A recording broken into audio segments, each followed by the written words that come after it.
নমস্কার বন্ধুরা, রিপাস গার্ডেনে আপনাদের স্বাগত। আজকে জবা ফুল গাছের রিপোর্ট দেখাবো।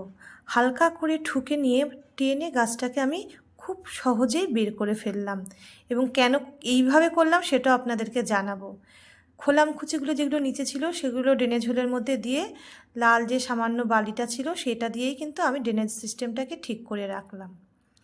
এই যে বললাম যে কিভাবে খুব অনায়াসে আমার 12 ইঞ্চি টব থেকে গাছটা বেরিয়ে গেল সেটা বলবো। সেটা হলো 4-5 দিন আগের থেকে কিন্তু গাছে জল দেওয়াটা বন্ধ করে দিতে হবে, মানে গাছটাকে শুকনো রাখতে হবে। দেখুন আমার গাছটা কীরকম রুট বাউন্ড হয়েছে। এই রুট বাউন্ড হওয়ার ফলে কি হয়েছে, গাছের ফুলের দেওয়ার পরিমাণটা কমে গেছে এবং ড্রেনেজ হোল দিয়ে গাছের শিকড়গুলোও বেরিয়ে এসেছিল। তখনই বুঝলাম যে গাছটার এবার মাটিটাকে একদম পরিবর্তন করতে হবে। তাই পুরো মাটিটা কিন্তু আমি ফেলে দিচ্ছি, একটুও মাটি কিন্তু রাখছি না।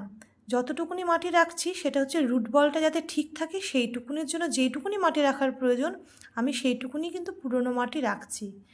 একদম ফ্রেশ মাটিতে আমি গাছটা প্রতিস্থাপন করব এবং এই ফ্রেশ মাটিটা যে আমি দিচ্ছি এটা গোবর সার আর বালি মিশানো। আমি এটা মিশিয়ে রেখে দিয়ে 1 বছরের মতন এই মাটিটা আমার রয়েছে তৈরি করা, এবং যখনই কোনো গাছ লাগাই এখান থেকে মাটি দিয়েই আমি সেই গাছটাকে লাগাই। এর সঙ্গে খাবার দিই, সেই খাবারটা হচ্ছে হাড় গুঁড়ো, শিংকুচি আর নিমখোল, এটাও মিক্সড করে একসঙ্গে রেখে দিই আর 1 মুঠো করে প্রত্যেকটা টবে আমি খাবারটা মিশিয়ে দিই। যে কোনো ফলের গাছ, ফুলের গাছের জন্য কিন্তু এই মিডিয়া এবং এই খাবারই কিন্তু যথেষ্ট। এবং 15 দিন পর পর একটু সর্ষের খোল জল দিলে আর কিন্তু কিছু গাছের খাবার হিসেবে দিতে লাগে না আলাদা করে। যতটা পারলাম মাটিটাকে পরিষ্কার করে আমি গাছটা বসাবো।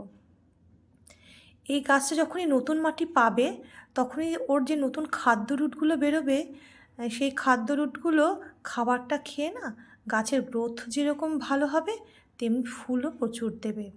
তাই যাদেরই গাছ দেখবেন যে ফুলের পরিমাণ কমে আসছে তখনই ভাববেন যে নিশ্চয়ই এর রুট বাউন্ড হয়ে গেছে, এবং তা দেখার খুব ভালো পদ্ধতি হচ্ছে ড্রেনেজ হোলটা দেখবেন যে তার নিচ থেকে নিশ্চয়ই গাছের শিকড়গুলো বেরিয়ে এসছে, তখনই আপনারা গাছকে কিন্তু রিপোর্ট করবেন। আর এই ফেব্রুয়ারি মাস হচ্ছে জবা ফুল গাছের জন্য রিপোর্ট করার আদর্শ সময়।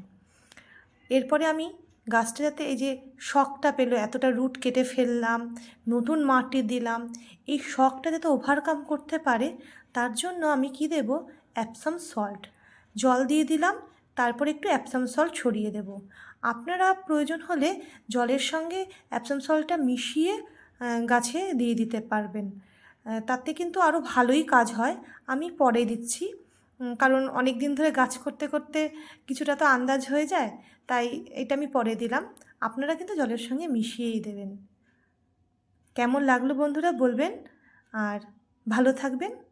টাটা।